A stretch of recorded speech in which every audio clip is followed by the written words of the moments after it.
All right, well, we're back again, back from the dead once again. Yep. Welcome to another edition of Off-Centered Outdoors and Testimonials Combined. A combo. Yep, it's easier that way. Yeah. Yeah, well, we kind of skipped a week because you got... Yep, I was dead last week with COVID, allegedly. Allegedly. And then, boy, a lot's happened in 10 days. It did. Again. There's always excitement. So deer season open. Deer season is open. And you went out and we missed a pretty good one. So at least we had a chance so far. And you missed a really not. I mean, because I'm so lame I can't read. So Matt sends me this thing. I missed this stud buck. Yeah. But I thought he said stupid buck. Well, either way, but yeah. Stupid fork and horn, stud fork and horn. Is what I said. And I go, wow.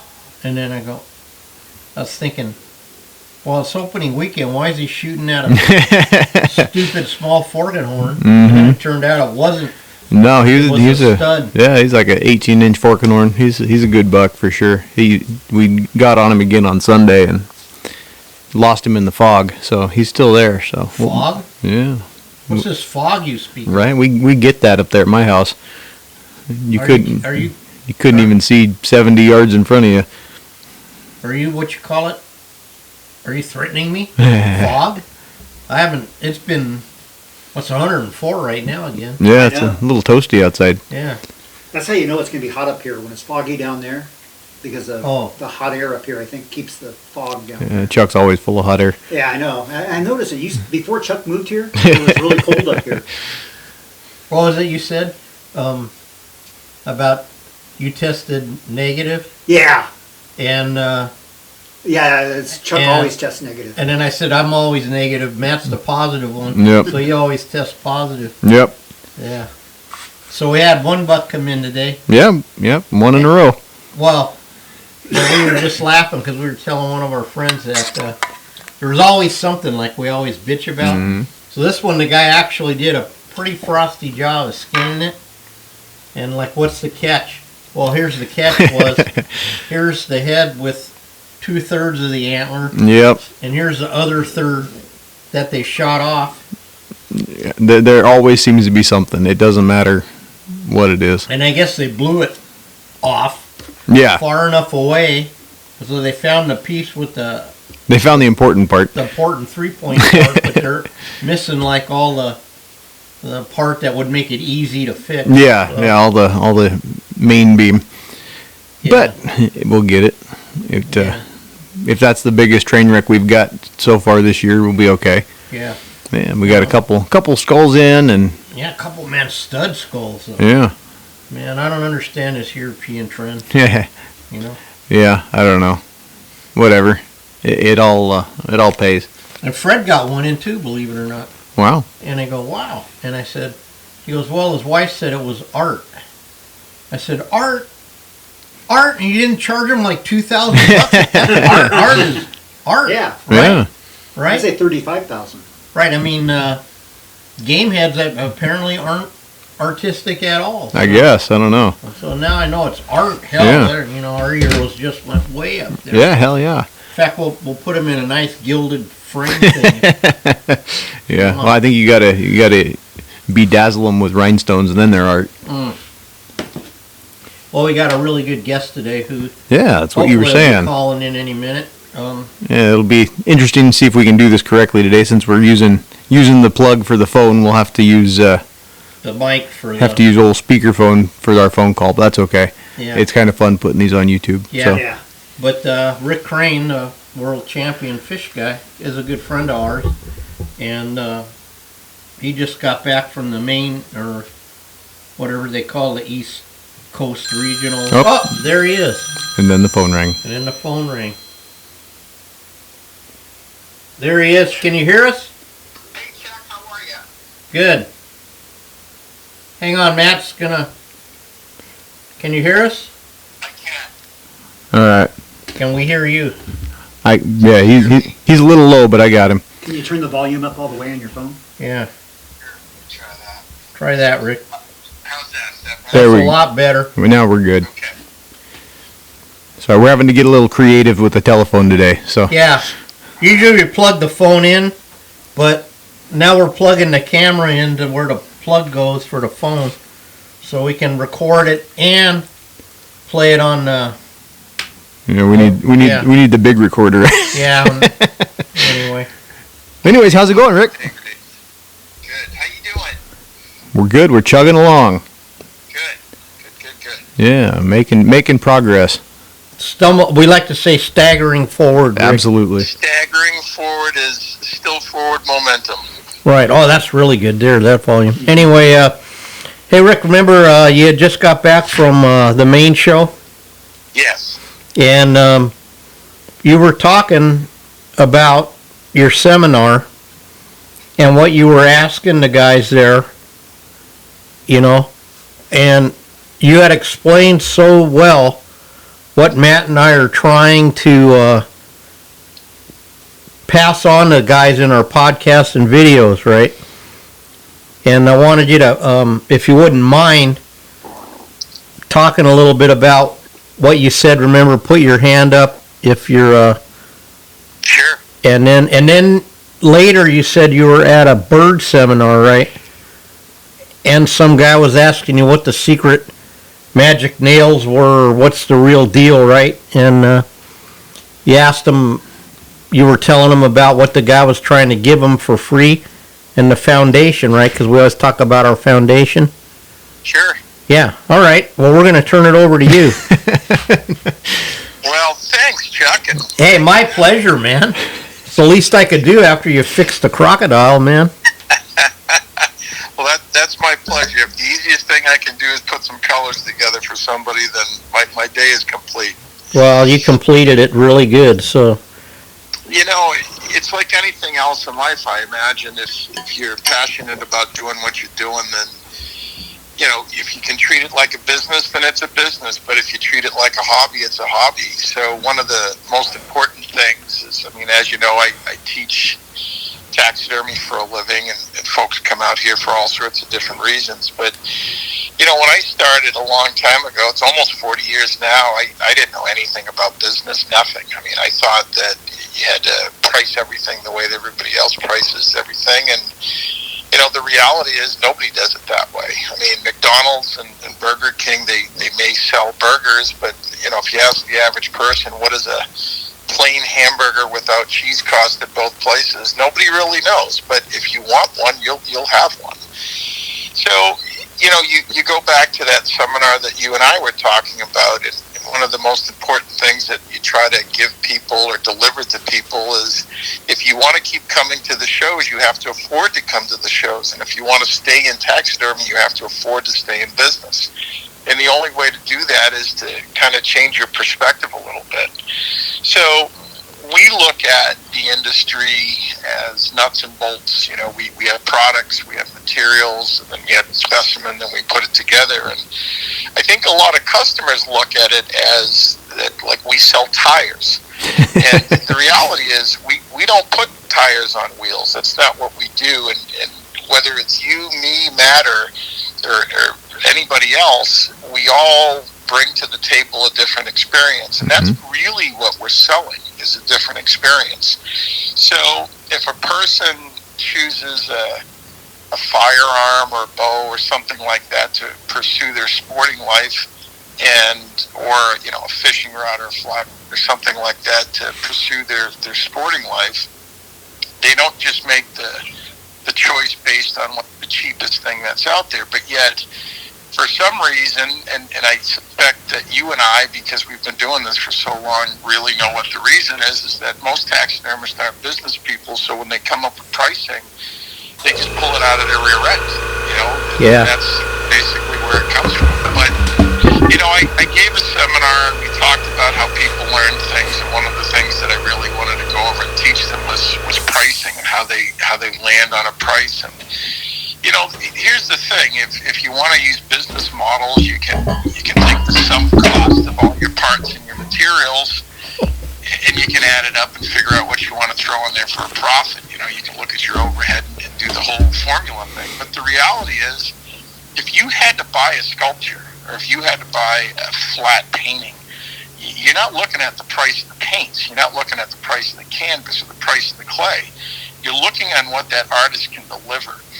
And unlike other artists, or like other artists, I guess, we sit down and we take foam as a medium for a lot of our projects, and we not imply labor, we imply talent. That's what we do. Mm-hmm. So at the end of the day, when people say to me, well, in my town I can't get those prices, or nobody would pay those types of prices in my area, and I don't care if you're in Mississippi, New Hampshire, California, I don't care where you are. People are buying new trucks, people are buying new cars, people are buying new boats, people are buying 55-inch TVs, and I promise you, Walmart is not selling a TV any cheaper in my town than it is in yours. So if people want what they want, then they're going to pay for what they want. Yep. The problem with us is that when the phone rings, somebody always asks, how much do you charge for this? Well, you don't ask your dentist, how much do you charge for a root canal? I mean, you could, I guess, but there's an answer to the question. You're not basing service or product. You should be basing it on collectability, experience, and what you want to have. That's it. And Yep, absolutely. and we have so many. We just can't convince them, Rick. That's it's just almost like a losing battle, sadly. Yeah, a lot of times for sure. And then what happens is a guy like you or us, we have our price, and then when they shop around, there's already somebody like 2/3 cheaper or some crap, Sure. And they're going to get what they pay for, but they don't realize that yet. Yeah, they're looking at the price tag. They're not looking at the what they're getting for their dollar. Well, I use the example oftentimes when I'm teaching about toilet paper, and I know it sounds silly, but you got a single-ply toilet paper, you got a double-ply toilet paper, but at the end of the day, you're really wiping your rear end. That's what you're doing. And if you think about it, it's just something you kind of got to do. It's part of the day, right? It's part of what you do. And so at the end of our day, we're doing taxidermy. We're providing the opportunity for somebody to have a memory mounted. And I want you guys to think about something that's a little bit interesting. Why does anybody put a dead animal in their house on a wall or on a table or on a pedestal? Why would anybody want to do that? So I ask that question often enough to students and different people when I encounter, a curious person. And, what my answer is, more so than probably anybody, is people are attached to nature. They love the outdoors and they love nature. And we all love beautiful displays of natural history and scenery, and that's why museums were so important. That's why encyclopedias were so important. But today we have the internet. Everything is immediate. Everything is right now.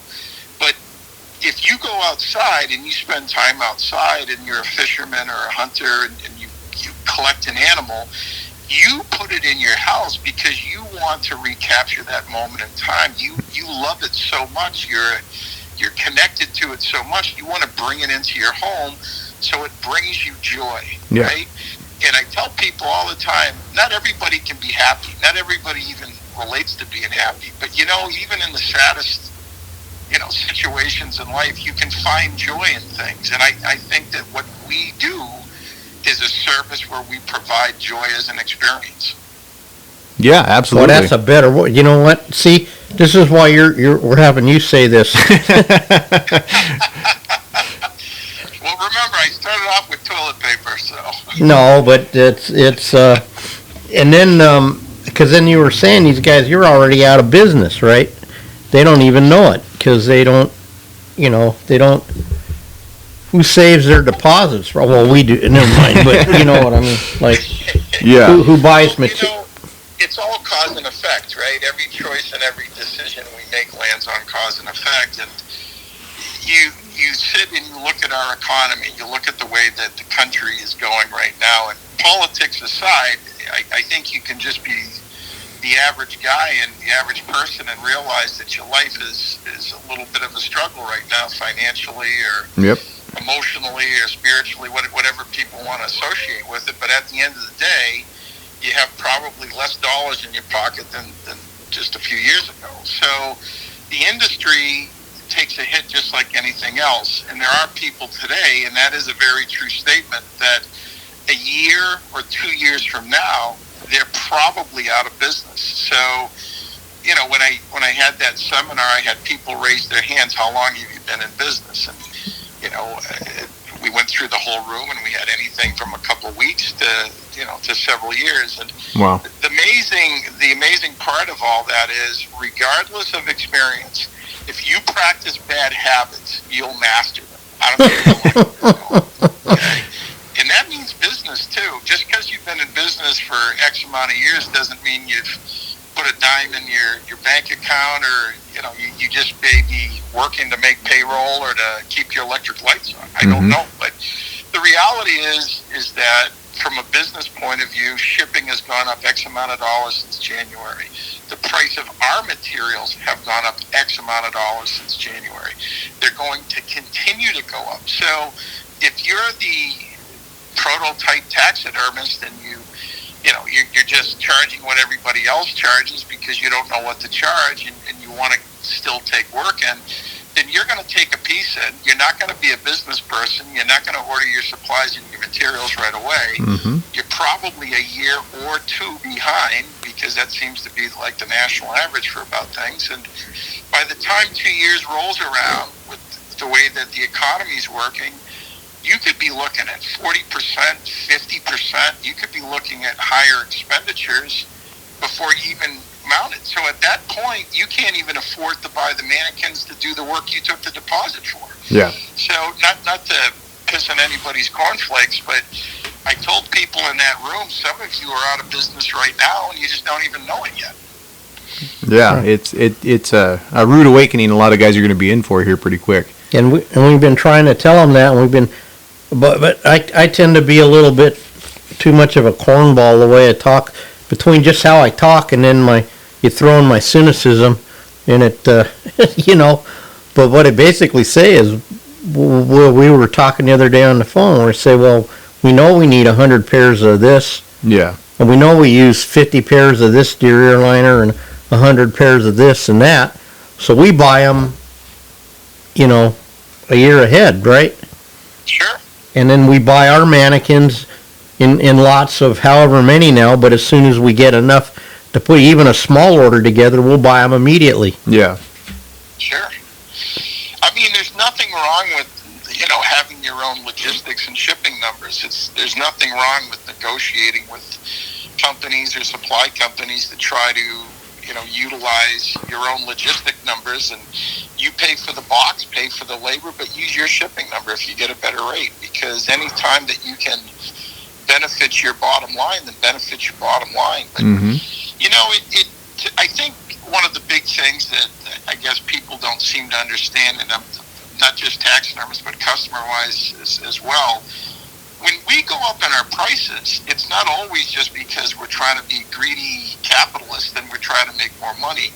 Oftentimes, we're really paying that customer a courtesy for doing it now. I know they probably don't think about it like that, but, you know, it comes down to, if I don't go up in my price now, I don't want to keep nickel and diming people by going up 6, 7, 8, 10 times in the next 2 years. Yeah. I'd rather forecast, look ahead a little bit, and say, hey, I'm going to charge you this now, so I don't have to come back to you and say, hey, I'm in trouble, I can't afford my mannequins, or I can't afford to do your piece, I need more money. I'd rather be up front and be a grown-up business person now, and look at the cause and effects of my decision making today. Yeah, 100%. And that's a courteous. I like your elephant example the best too, right? The what? Well, I remember you had some guy, because you got some big time friends there, right? And one did an elephant, and then he had another one to do, and you're saying, well, why aren't you buying the other one now if you know you're going to do it? Because that's going to go up like huge. Yeah, for sure. I mean, no pun intended, but right? Well, no, but that's so true. You know, if you know that you're going to stay in business longer than one season, if you're going to buy something and we know that everything is going to be going up tomorrow, then buy 2 of them. Sometimes eat into your profit a little bit now, raise your prices knowing that you're going to project some some profitability into the future, but buy your materials against your old costs. And Yeah. You're going to save a lot of money in the long run. I mean, not that we need to be doing a business seminar on your podcast, Chuck, but No, that's what we're doing because we've been trying to emphasize this. And then also the value of a system, right, or a foundation. you have to have a system. You have to. And then you were telling me that kid, because remember what I was saying, we joke about our sponsor, Acme Taxidermy Supplies? Yes. Home of the magic nails and the self-mounting skins and you know what I mean? It's got all the secrets. We sell them. My good friend Shane Smith was doing his bird seminar, and he asked me to kind of audit his seminar. He sat in the front row of my seminar, but he asked me if I'd sit in the back so I could kind of listen to what people were talking about. And so the young person didn't know who I was, which was kind of interesting. I like that when that happens, that I can sit back there and listen without distraction. And he said, "What do you think is the magic deal here? What's the magic bullet?" I mean, and I'm paraphrasing for him, but the reality is, failure is the greatest opportunity. Every mistake that you'll ever make in your life provides you some of the best foundational groundwork that you can ever have. And I wish failure had a different name or a different connotation to it. But, the reality is that people today wouldn't apprentice if they got paid to do it. Mm-hmm. They all want to learn right now, which I understand. I get it, instant gratification. That's where we're at today. But, as old as I am, Chuck, and as old as you are, man, I don't know how old you are. He's a kid. I'm almost 40. It's close enough. But we've been around long enough where, I was fortunate enough. Richard Cristoforo from Boston was a mentor to me when I was 15 years old. But I heard several times as a kid when my grandparents would drop me off to visit with them, go get me coffee, build a crate, clean the bathroom. I mean, I had to do all sorts of things that really weren't related to taxidermy, but in a sense, he was teaching me to follow directions, to have some discipline in my life, to really be a soldier to the industry, to pay your dues, and that's it. Nobody gets to be a general in an army unless they started someplace and learned how to get there. I mean, that's it. You're not just... People can be born talented, that's for sure, in our industry. But the reality is, I would rather hire somebody when I do, my big museum projects that are perfect practicers, people that can take direction, people that work hard. Today, one of my big frustrations is I bring this little red basket with me. It's a little tiny plastic basket that you can put groceries in. And on day one, when I work for some of the universities, they give me art students to get extra credit, and I have them put their cell phones in there. It's amazing. As long as you say please and thank you with urgency, they'll put it in there without even asking why. And then I hide them, and they want to know within 15 minutes where their cell phones are, and I tell them they're being well taken care of until the end of the day. But it's amazing how we can't function without distraction a lot of times. Yeah. But, taxidermy, for whatever it's worth, is not a discipline or an art form or a craft or whatever you want to call it that is something that you can just add water or watch a movie or watch a YouTube video and read a book. You have to touch it. Yeah. You have to be part of it. You have to get your hands involved. And, you talk about that crocodile. The only reason why we know how to fix things like that is because we've broken them before. Right? Perfect. Made the mistakes before. And through, the, whatever you want to call it, the embarrassment of failure, you learn that it's okay, and you learn how to fix those things, and then you paint crocodiles, right? And then you said the kid. So you said, "Let me see your piece," right? And then you proceeded to say, "Obviously." Well, you tell it because you do it. Well, this person is one of many people that you'll encounter in a situation like that, and you look at their pieces, and you see right out of the gate, you look right at their work, and you know where they're doing well and where they need a little improvement. And what's hard about it all is that they take little parts of information, and they think there's like a magic trick that gets involved with all of it, and they forget that in the end, it's the big picture that matters. And look, you don't need to have a dental mirror and 7,000 lumen light to look up into the back of a bird's septum. No one's going to see back there, but the reality is that that's what taxidermists focus on in competitions. They focus on tiny little details that no customer is ever going to appreciate. And one of the things that the young man and I talked about a little bit is, I said, your customer wouldn't know quality if it jumped up and bit them in the rear end. They just wouldn't. And that's not knocking the customer. It's just a fact of the matter. Yeah. If you bring 3 white-tailed deer or black-tail or elk or, any antlered animal, they're always going to look at the biggest, coolest antlered animal. They don't look at the work per se. No, they look at the rack, and that's about the extent of it. Yeah, I've been guilty of that many times. Well, sure. Well, not necessarily on antlered animals. Oh, I was going to say, it depends on what crowd of friends you're keeping, but it's all good. But it never changes. It's like a time machine in our industry. It's as I've judged all these shows all the years, the world shows, the nationals, everything else. It's like a big time machine. You look at a person's work and you know exactly where they are in the process. You know exactly where they're going, and you try to get them to embrace the whole process of learning, because without the foundation, without that system that you can plug in, how do you measure anything? Yeah, exactly. You're getting better, Yeah, and then your foundation. I like to. Well, I had some playwriter lady here, or a Broadway thing. They're doing some place seminar in Ojai where all the play people get together, and like a taxidermy convention, right?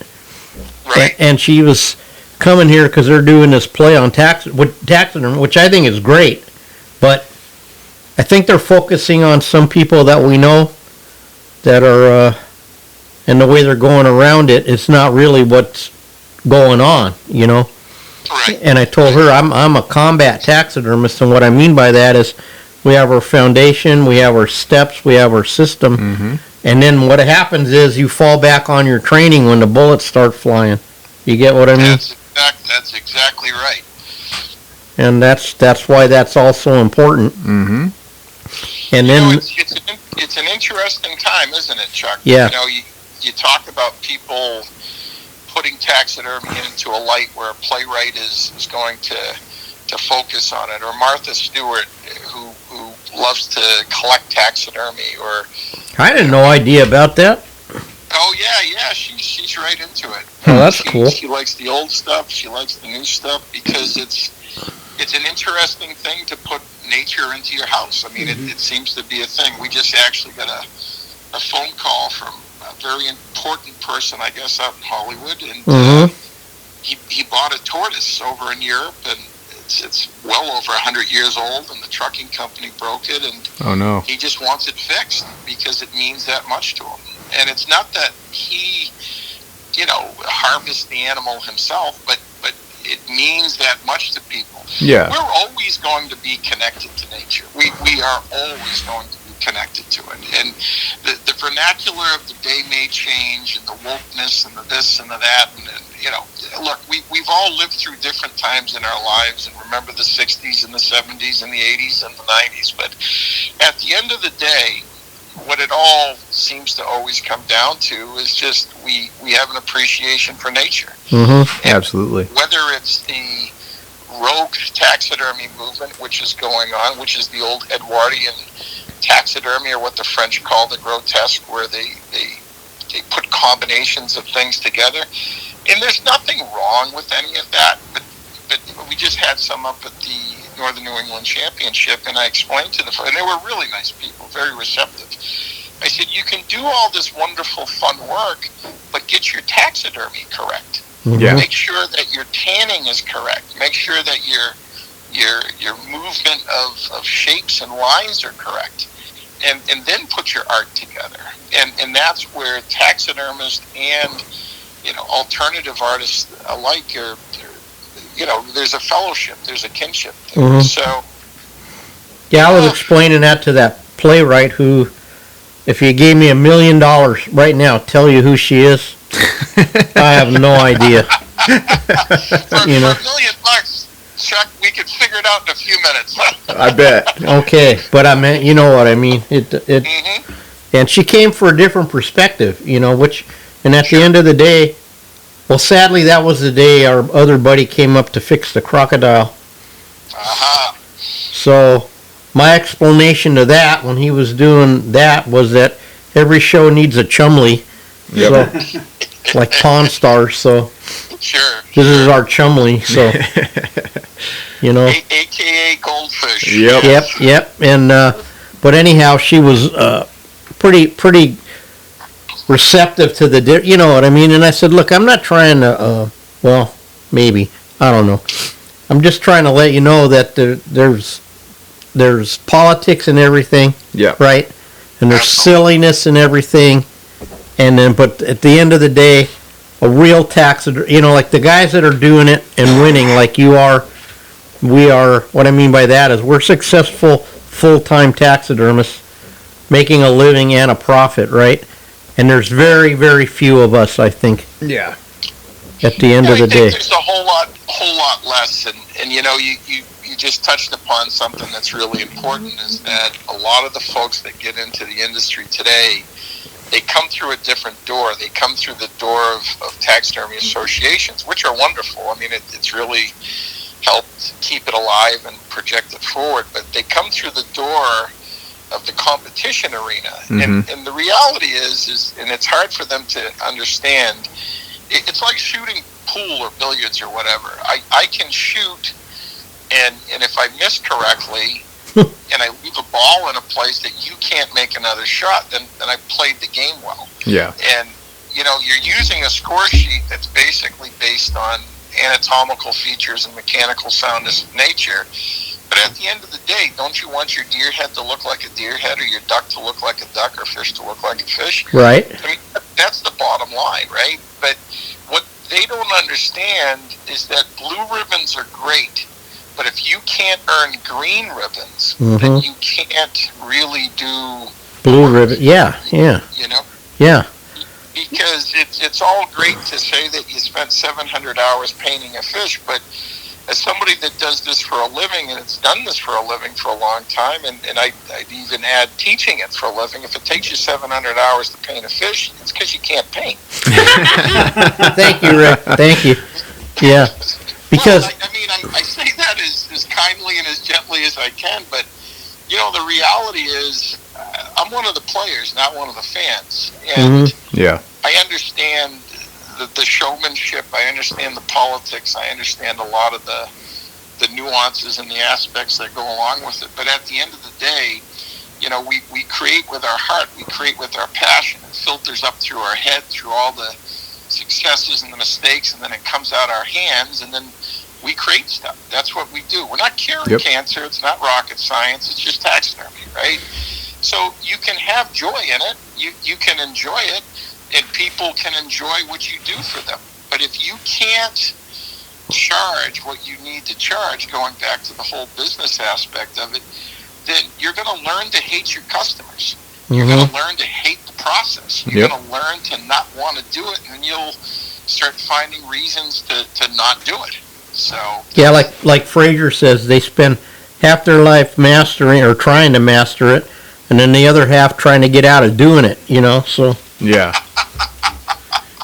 God bless Mike Fraser. oh yeah, well yeah, you learn how to sew really nice so you don't have a seam, and then they try to skin their moose head out through a 4-inch hole or something, so you don't have to sew it up or some crazy ass thing, So, and I don't know. We had a young man here that he's a commercial fisherman from Maine, and he wanted to do a workshop, and we invited Doug Eck from Washington State to come out and teach him to do a guest workshop out here. And both of his moose capes, because he wanted to do a couple moose, they had long incisions, and he never saw that before. What? He didn't know what to do wrong incision. And Well, you sew it up. well, that's right. We put it on the table and we started sewing it. And I said, well, look, you can make it like a short incision, but either way, you're going to have to sew it. Yeah. So why do it on it? Why not just put it on the yellow and sew it up once? There you go. They're heavy. No, I get it. You're But not used to them, you know. so we like to set our antlers one time and then, whatever, No, it's do the job, big or small, do it right or don't do it at all, right? Right. There you go. Right. And then as the profit part goes, the more you touch it, right? That's right. The less Done. money you make. For example, we learned all about crocodiles. Whether we want to do or not. Right, and now we know what not to do and what to do, but there's no profit in this job for me, no matter what. It's gone. Right. It's gone. And then what we were going to try to say, hey, Jim, maybe, by the way, Rick, we're here with our producer, Jim. Hello. That's Jim Eaton. And, Hey there. hey, Jim, tell Rick, what did the martial arts guy say about losing? They don't call it losing. Can you remember? I don't remember. You win or you learn. You win or you learn, Yeah, Rick. you win or you learn. Yeah, that's all. See what I mean? So when you say, they don't even call it like failing or losing. Yeah. They call it you win or you learn. So that's we're trying to adopt that into our spiels, our seminars, our videos. That it's not a loss, it's a learn. Yeah. It's Right. so important. I mean, we don't live really in such a critical world as it's being portrayed to be. Yeah. And, at the end of the day, I mean, we're going to make mistakes. But, everything you are today, not to sound like a fortune cookie, but all the good stuff and all the bad stuff you've ever done in your life, look in a mirror, that's you, right? That's Exactly. who you are today. Mm-hmm. And, at the end of the day, you and I put some beautiful things together and we give them to customers and they're happy and they say thank you and they pay us.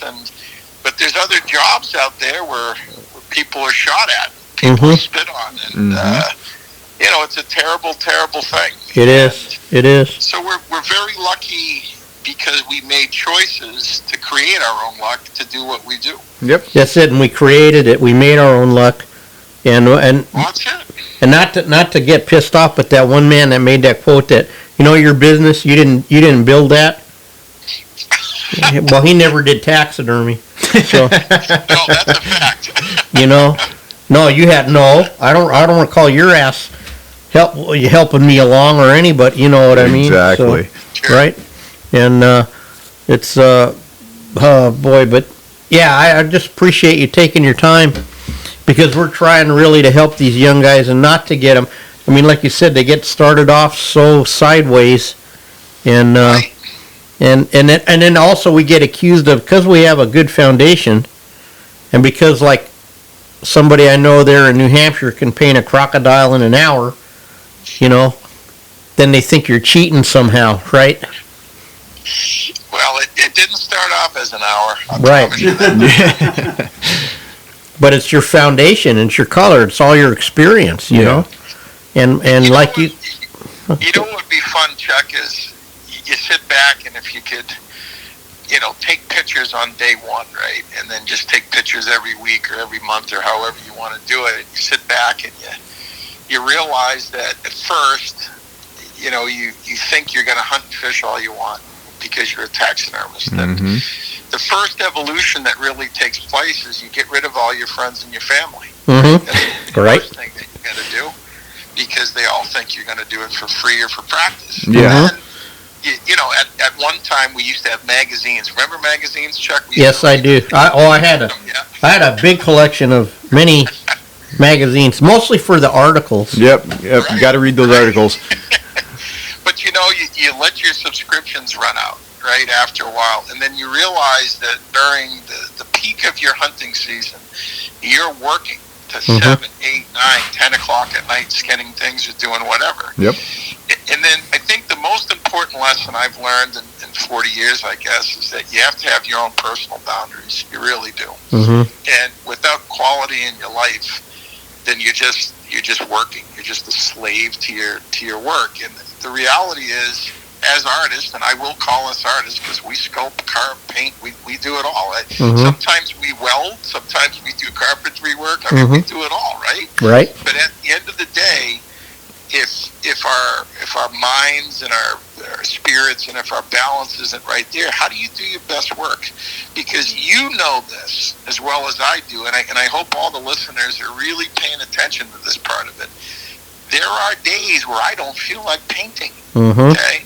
And painting is the easiest thing I can do, okay? I don't think about it so much. It's just a bunch of rules to me. That's all it is. It's like playing notes on a piano. You either can play it or you can't, right? You either paint or you don't, but you can learn it, right? It's not rocket science, but not every day is my best day. And not every day is the day that I should be doing something. So you have to pick and choose, you know, how you're going to move forward and create your plan. But without a plan, you're not even moving, right? Absolutely. Yeah. And then, you know what I was going to say, though, that the best privilege I've had in 38 years of doing this is this circle of friends that I have now. Yep. You know, I got Matt, I got Fraser, I got you, I got Rudy in Australia, Shay, our little Shay, the helicopter pilot, you know, and I got friends, and I've been able to pass this trade on to several people who take it seriously. Yeah. And I feel like not that I've done my job, but I've passed along a lot, right, to Matt and to Shay and Sure have. and Rudy, and because I don't give classes like you do, but if you want to come here and learn, you can come and learn, you know, and I go, wow, at the end of the day, I did something to move the ball forward for taxidermy. Yeah. Yeah, exactly. By far. You know, It's such an important part of what we do, and it's part of the legacy. And I learned this a long time ago, that we have a unique industry where we if you think about it, right, you think about what an artist is, right? I think an artist is like an 8-year-old little kid, right? So you go to a classroom, you put your hand out, and now you're drawing a turkey with your fingers. Then it gets displayed in the class, and then once it's done being displayed, it's like being juried, right, or gallery. You know, it goes home, and where does it go when it goes home? goes on your refrigerator. That's right. The most important place in the house, the most important room in the house. Mm-hmm. Well, here's the thing that's crazy. At 8 years old, you have no problem doing work and putting it in front of your peers. You have no problem bringing it home and putting it in display, the most important room in your house. But 10 years from that day, when you're 18 years old, you won't even write your name publicly, never mind draw a turkey. So what happens to us? Where does the courage go? Where does the passion go, right? Yep. Why are we so afraid to do our work? So taxidermists are just an interesting bunch of people, because we take work and we you know, I mean, not to sound religious, but you take God's work, right? Mm-hmm. He takes the figures in life, right? And we already know what they look like. There's all sorts of photos and information and videos on them. I mean, you can go outside and look at a bird if you want to. And we try to reproduce it to the best of our ability. And then we give it to somebody who pays us money to do it. And then they're going to keep it in their home where other people are going to come and see it. Yeah. Well, that's an artist, right? Mm-hmm. That's what we have the courage to take the risks, to take the chances, to put ourselves out there. But here's the other piece of it that we started this whole conversation with. If you're not charging fair money, okay, that fair money doesn't mean cheap money, right? Fair money means that you can make enough money so you can buy new supplies, so you can learn, so you can afford to make mistakes, so you can get better. It's enough money that allows you to go out and have a dinner once in a while, or maybe even take a day or two off to go fishing to recharge your batteries to do the best work you can. But if all you're going to do is do cheap work, then you won't make it. Yeah.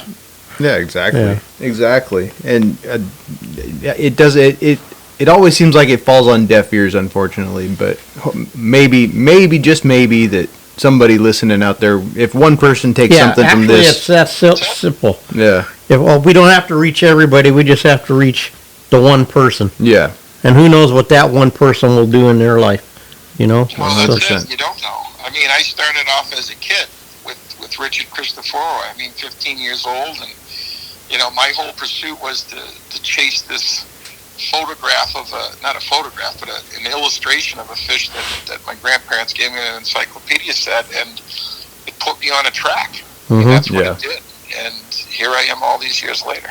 Yeah. But I'm talking to you on your podcast, so that's cool. No, we're having fun. But Rick, we're going to let you go right now because we got to get back, and I'll text you and we'll talk. And Sure. But I really appreciate you taking your time because I know how valuable it is and how much you got going on. Not to mention it's 3 hours later there, so he's getting ready for dinner. And also we're really praying for you because we understand you got someone coming in on the weekend. So we do. I understand he's a crocodile painter. That's what the rumors are. the rumor is now he is, and he was saying that he's going to get. I guess you get $4,500 to paint a crocodile or something. So. Yep, we do. Okay. We do. Well, that's our goal next time, but not this time. Listen, gentlemen, it's been absolutely a pleasure. Oh, thank you so much. It's a pleasure to speak to the good people who are interested enough, and I think motivated enough to be listening to you, Chuck. Yeah. Thank you so much. Thank you. Well, thank you, Rick. Thanks, Rick. And again, thanks a lot. And say hi to Kathy. And I sure will. all right, take care. Have a good one. Bye-bye. What a good call. Man, oh man, it's Oh, look, your bevy bim is here. Thank you. That guy. I mean, he has a way of speaking that I wish I could. Yeah, exactly. That he explains it so simply and so rationally. And but at the end of the day, his system and ours, it's all the same foundation. Yeah. He's just doing fish. Yeah, exactly. And he's here we pour that in there so I will do what I can. do what you can. If not, America And then- will see it. Right. I learned something from him today about that here we are all insecure, and then literally you got the insecurest people on earth putting their shit out there for Yeah. critique and people to criticize us and all of that. I never looked at it as courage, man. Maybe I just thought I was just too stupid. Yeah, I'm gonna go home and drum me a turkey. Yeah. But no, it's funny the examples you gave of the 8 and 18-year-old. I mean, I've got both of those at home, and Right. I can just see it right in my mind there. It's spot on. It's amazing how that works. Yeah. But I got to tell you, too, and I really meant what I said because, they say in your life, if you have, you can't even count the people you can trust on one hand. And then I realized, wait a minute, I can. Mm-hmm. Got Matt, Mike, Rudy, Rick, Shay, Yeah. and then even Sasquatch, man, right? Yeah. And Indiana Jones. I mean, God, I'm Uh-huh. so lucky. Yeah. they're Jim, good people. Well, there's good people in the taxidermy. They're good people, and they're dedicated to their art. And Well, I Yeah. appreciate This is an that, art. Jim. But I appreciate that. Yeah, but it's an art. Everybody, I try. and Mark McLean. I mean, Yeah, geez, see? McLean. I mean, I almost got two hands that I yeah, can't we're count. almost there. Yeah. But yeah, I try to find good qualities in everybody I deal with. Yeah, Matt's my opposite. Yeah. I'm a little ray of sunshine, Yes. despite what you're told. But yeah, like you said, you could make $1 with 100 pennies or with 4 quarters. I'd rather Right. have 4 quarters any day. Right. And God, I just like the way I feel. Here we were doing this to try to help the other people. Man, I'm all fired up again. And we're about done for the day. Chuck's gonna mount 3 more deer today Well, before the day's over. no, Matt's been trying to, because I do what Rick said. I get to there where I get focused on work. Yeah. You Yeah, know. you got to take a minute to breathe and have some time for yourself. Well, no look, matter I'm what you're changing. I doing. mean, I got friends coming out. I'm Yeah. going to go out hunting twice in one weekend, Allegedly. and then going to war Yep. on You'll the have 16th. A battle there. Yep. I'm trying to drag out Greg. Yeah. I said, dude, I got everything, but I don't got a uniform your size. Yeah. He goes, I don't know how I'll be feeling. I said, fuck how you're feeling, man. We'll Yeah, throw you you'll- in the Jeep and take you out, and you can kill krauts. Heck you know? yeah. You only live once. Right. Well, that's what I mean. Yep. Hopefully, he lives. Yep. While you're doing that, I'm gonna be guiding a youth deer hunt. That'll be fun. And I'm really glad that you're not throwing in the towel, because No. I heard yesterday from the SCI guy, they canceled all their kid shit. Yep. They had a most special places are. special youth hunt, early quail for the toddlers, Yep. you know, and they had everything set up, and they canceled it. Yep. What a, you know what? Yeah, you just got to get a little bit creative with the way you title things and the way you market stuff. Oh, I see. You're using the Joe Biden dictionary, where Well, hey, if you look up the word success, it says you failed. Yeah. Or recession is not Exactly. right. A You- recession is economy on fire. Or Yeah. I Well, can't even say it. you just gotta play by their rules once in a while, and they're gonna play by them. You might as well make them work for you too. So that's what it is. If we learn anything today, it's persevere, and you'll be fine. I love that line in Outlaw Josie Wales. And all you toddlers or youngsters that never seen that movie, if you see it, I hope you can understand Yep. the lines in that movie, the significance. But one thing they said is, the Indians vow to endeavor to persevere. Exactly. And we went back home and we thought about it. And when we thought about it for long enough, we declared war on the Union. Well, my dad used to say, an illegal is a sick bird, There you go. and that every law had a way around it. Absolutely. Yeah. There's always more than one way to skin a cat. All right. Well, another great episode. It has been a great one. Thank Hopefully you guys it'll be for. dual purpose. You'll put this up on your YouTube. Yep, this will go up on YouTube the same time it goes up live on Giggles Live, or close to it, depending how great, Yeah. depending how good my Wi-Fi service is at that point in time. It might come up a little And bit then, later, but Allegedly,